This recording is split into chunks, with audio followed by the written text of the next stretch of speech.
Okay, yeah. Before I start asking you about the tour, something just came up recently is AEW wrestling. I'm just wondering what your thoughts about this are, because it's got some big names: Chris Jericho, Billy Gunn, Cody Rhodes, and I know it's got a lot of funding behind it. Do you think this could be a real competitor for the WWE?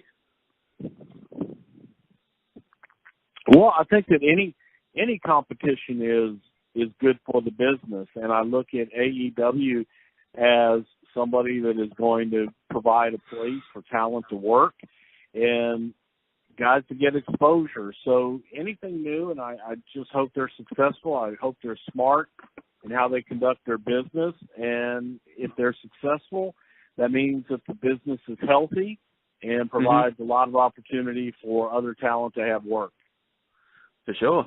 I remember when I first got into wrestling when I was younger, and back when WCW was around, I felt like that was a really interesting time for wrestling because, both the networks were competing with each other. Do you think just having competition kind of makes, the WWE kind of work harder and try to be more innovative and, all that kind of thing?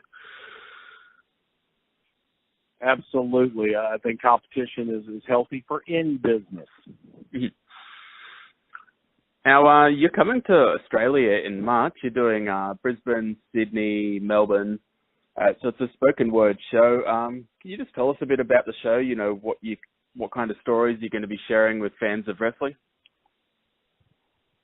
Well, it's going to be a one-man show, and I'll be solo, but I'll be telling stories and sharing things with the live audience that we just cannot share on the podcast itself. So you'll get some things that you're not going to get on the podcast, but you're also going to get a lot of the caricatures and imitations that I do on the podcast. And since it is a solo show, it'll be a little more personal as well, with a lot of my personal experience. And I also love to do a lot of audience participation and crowd interaction.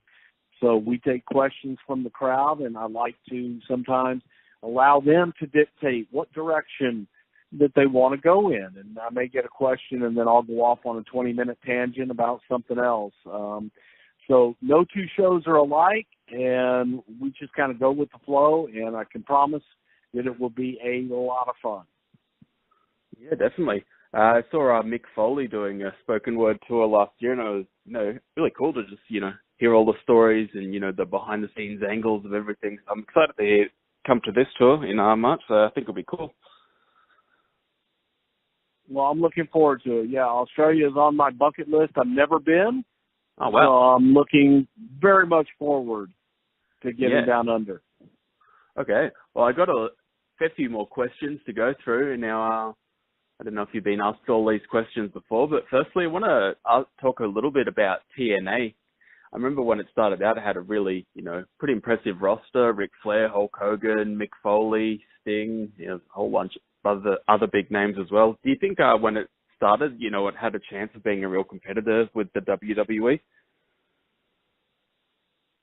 I think that part of what the challenge was at TNA was sometimes I feel that they were trying too hard to be the WWE and to try and compete with the WWE on an even playing field. And that is, when you have something as strong as WWE, try and do something different.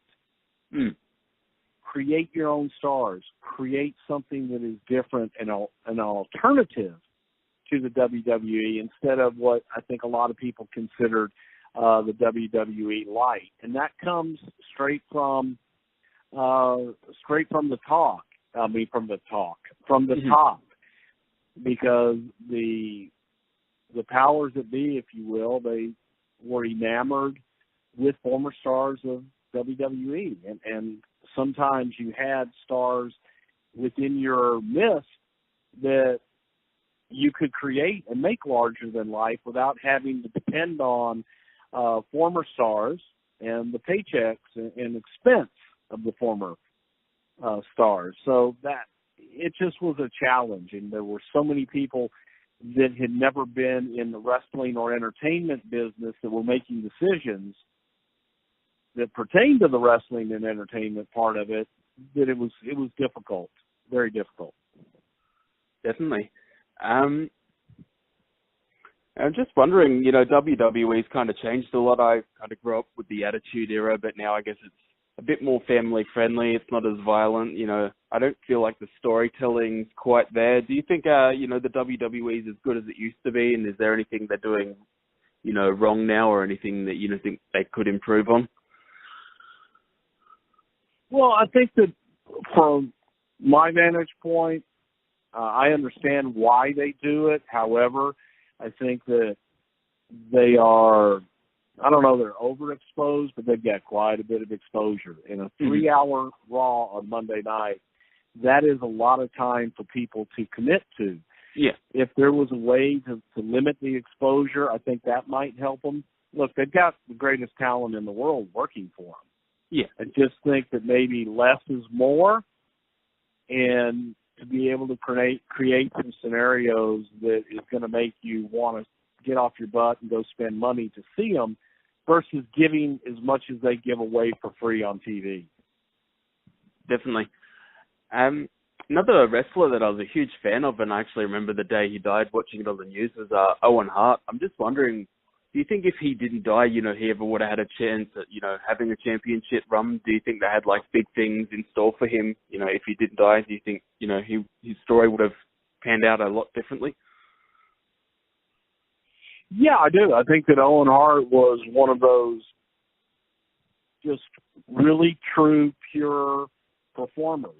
I don't know of anything that Owen did that was ever considered, that didn't work, that wasn't good. Owen made everything that he touched work. So I do believe that Owen, had the unfortunate accident not taken place, would have gone on to even bigger and better things than what he had already experienced. Definitely. Now, you've worked with a lot of the talent in WWE and, other wrestling federations as well. I'm just wondering, who are the, best people that you get along with, and who are kind of, people are a little bit of a pain in the ass to work with? Well, obviously there were people. Bobby Heenan was a very close friend of mine. Loved working with Bobby, Undertaker, Dusty Rhodes, Roddy Piper. I mean, the list can go on and on. And then, there are people that you don't necessarily want to work with. And Ultimate Warrior was probably at the top of that list. And you have to develop just a way to learn how to work with a difficult talent. So put it that way.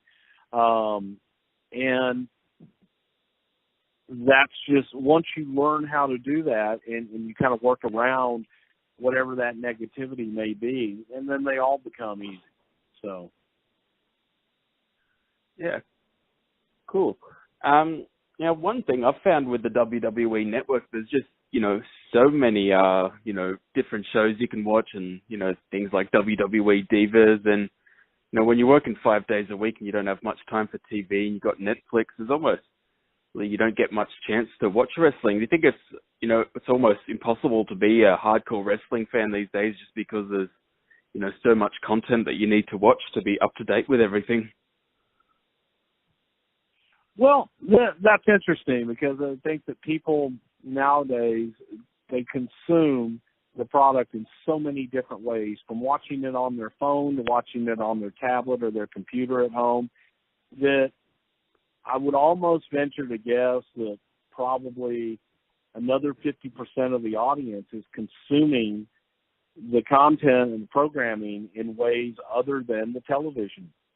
So that's just society, and I think that not only goes for wrestling, that goes for all forms of entertainment that is out there. I think that people are looking for different ways to consume, and they're getting it. So when we used to live and die by the television rating, I don't know that that is as big of a deal as it used to be. I think that, there are many, many forms of content, but people are going to find what they like and stick with it and consume it all day long. And that's something that we've seen that is evident. It's like our podcast.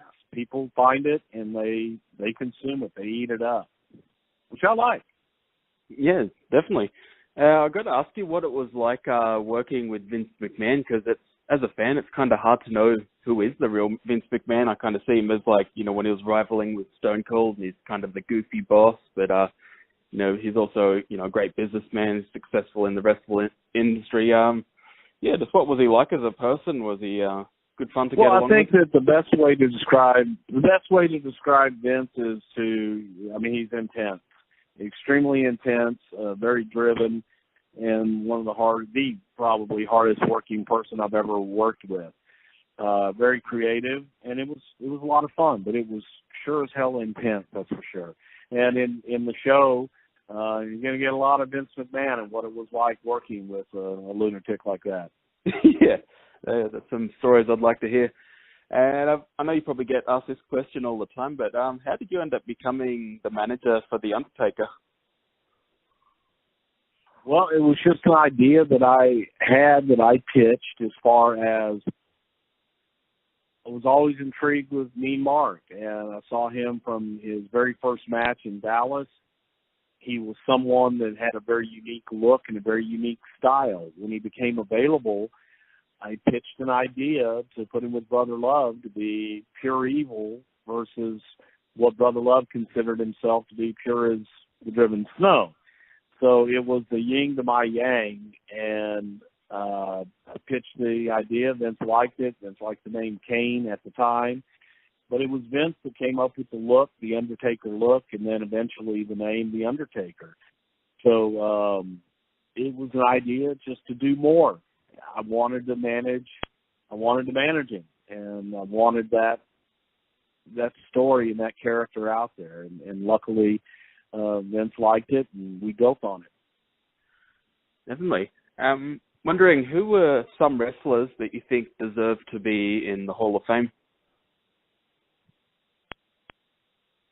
Well, there's probably a lot. Undertaker, I'm sure, will definitely be in at some point. The Rock, there's those mainstays. I would like to see some people like Jim Barnett, who was a promoter, one of the most influential men in the wrestling business. I'd like to see Ted Turner in the Hall of Fame. I think that he's deserving of that honor.